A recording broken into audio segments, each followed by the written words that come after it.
The old woman sat alone in her creaking rocking chair, the fire in the hearth, the only source of light in the shadowy room. Rain lashed against the windows, each gust of wind seeming to whisper her name. She clutched a worn photograph, her gaze fixed on the young man's smiling face.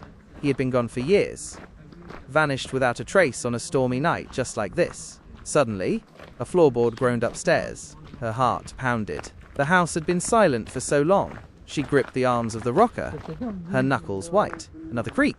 Closer now. Something was moving in the darkness above. "Is someone there?" she called, her voice trembling. Silence. Then, a soft, dragging sound, like footsteps in heavy boots. She forced herself to rise, each step a monumental effort. Clutching the photograph like a shield, she crept towards the staircase. The air grew colder as she ascended, a chill that seeped into her bones. The dragging sound continued, now accompanied by a low, guttural rasping that sent shivers down her spine. She reached the top of the stairs, peering down the long, dark hallway. A figure emerged from the shadows, tall and gaunt, its face obscured by the gloom. It moved with an unnatural jerkiness, its limbs contorted at unnatural angles.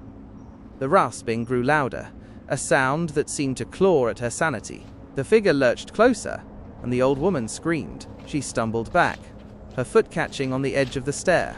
She tumbled down, the photograph slipping from her grasp. As she landed with a sickening thud, her eyes met those of the figure standing over her.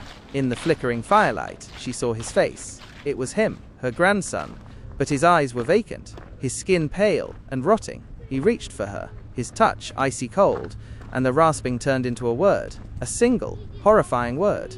"Grandma!"